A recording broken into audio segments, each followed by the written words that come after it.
And now, episode 6 of COVID Confidential.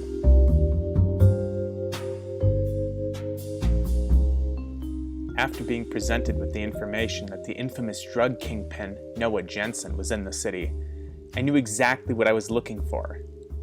Heck, I even had old pictures of him in the news clippings and case files I studied back in the day. All I needed to do now is to figure out roughly where he could be hiding out, and then go there to pinpoint his location and positively ID him, get some incriminating evidence against him, and then bring in the big guns to take care of him once and for all. This really is falling all onto me, as it seems no one else knows who they're dealing with, and many have even figured that the killings done by the mob will have taken care of the problem entirely. Now, for my plan to kick into action. It's time for a quick chat with my old friends again. Henry? I have no idea how you knew it was me, but as always, you're right, Olivia. Let's cut to the chase, shall we? I need to know where people are saying that they can get C. What I mean is not where those small-time dealers are from, but where those small-time dealers being supplied from. I need the source of this infection. Any word on that? Well, now that you mention it, yes. Of course, most of the people are saying that they get it at parties and the like. But there have been rumblings that the stuff is coming in from Chinatown. Nothing super specific, but I'm sure that if you make your way over there, you'll eventually pick up on something. Hopefully that helps. Ah, yes, tremendously. Now I'm just going to have to figure out where to find Tony. I have a few questions to ask him. Thanks, Olivia. We'll talk soon. Actually, Tony gave me a message to give you. After you told him to lay low, he got out of town and just left me a note with some information for you. Word has it is that C is coming out of Chinatown.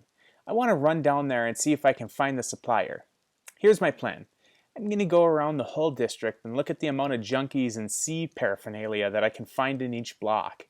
In theory, the more junkies and paraphernalia I find, the closer I'll be to the supplier. Sensible plan. I like it. Remind me again of what specifically I should be looking for. Tony has written down several telltale signs that will distinguish C addicts from the addicts of other drugs. The first is blue lips. It's not a bright blue, but it's definitely unnatural and noticeable. Then you've got the muttering. C addicts don't simply lay there stoned like other junkies. They instead are almost in a catatonic state, but seem to be constantly muttering and chanting under their breath. Really unnerving, trust me. You won't miss it when you're close to them. Also in regards to the paraphernalia, you're talking about the wrappers I told you about. Look for little black wrappers, kind of like from a hard candy or throat lozenge. They got a little insignia on the front of them in white, but I have no idea what it is supposed to be. Oh, and one more thing. He has written down that he has noticed that a lot of the C addicts have packs of playing cards nearby them. That's pretty much all you'll have to work on. Really useful, Olivia. Thank you so much. This insignia, though, what does it look like? Well, Tony has a bit of a drawing here. Let's see if I can describe it. It's kind of like a ball with a bunch of spikes on it. No idea what it's supposed to represent or whatever, but that's what it looks like to me. Gotcha. I'll be sure to let you know what I find when I get down there. Take care. Goodbye, Henry. Lots of good leads to go on. The signals I'm getting from those two are really keying me in to exactly what I need to look for. Time to head on over and see what we can find.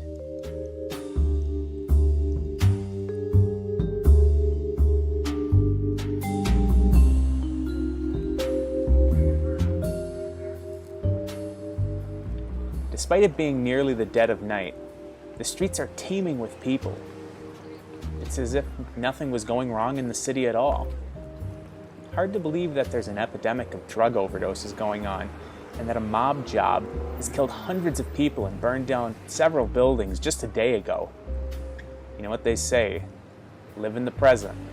And these people were certainly living. Who knows for how long, though. It's eerie, going down the street, looking closely at every junkie I come across, wanting to see the color of their lips and the litter strewn about them. You never know what you're going to find. All you know is that it's not going to be good. The key now is finding the strain of not good that I want. Speaking of which, this guy isn't looking too hot. Sir? Sir, can you answer some questions? He's car. I need some sea. I need some sea. Sir, can you hear I me? need some sea. I need some sea. It was clear that he wasn't processing a word I was saying, and while faint, there was an unmistakable blue cast to his lips. Now to look for these mysterious wrappers that Tony was telling me about. Ah, bingo. Black crinkled wrappers tucked into the guy's jacket pocket, and another sticking out from under his leg on the pavement. This is absolutely a sea victim, the first I've seen. Now that I've seen one, though, it should be a lot easier to spot some others. Ah, another one. It's been a few blocks since the last one. Must not be that close yet. 2 on this block, and it looks like I can see a few more from here up on Hill Street. Things are starting to pick up, and I can tell by the gradient of the junkies that I'm getting closer and closer to the source. It's only a matter of time before I'm right where the drug must be being pushed from. The number of junkies is definitely increasing. I must be on the right track. I've also noticed the decks of cards that Tony has mentioned. A few of the junkies in their stupor have tried handing me a card, always an ace. Also, when going through some of the decks, I noticed that there's always at least 1 or 2 of the aces missing.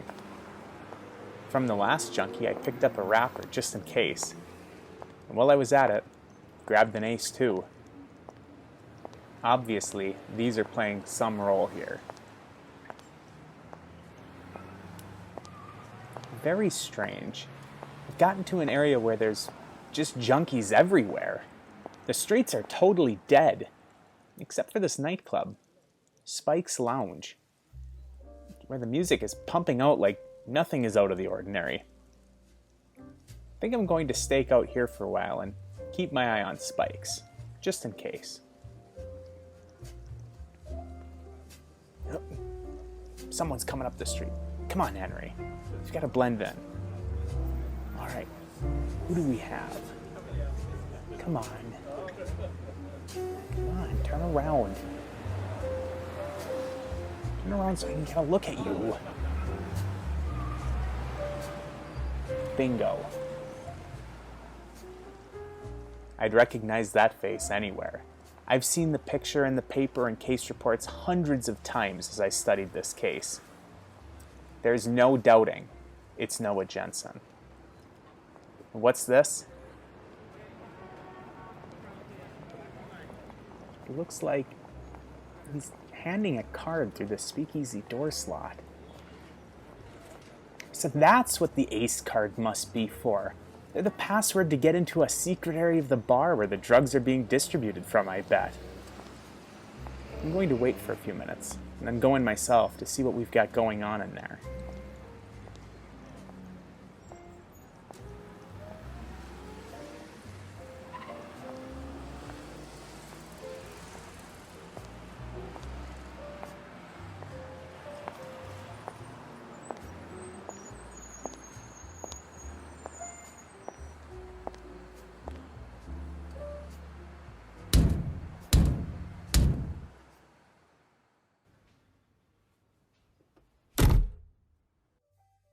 I'm in. There's sea wrappers everywhere, and shady-looking people passing wads of cash in return for little baggies. This is definitely where C is coming from, and definitely Noah's headquarters. I see there's not a ton of security in here, though, and that curtain behind the bar looks like the Kingpin's office. I think I've got more than enough info here.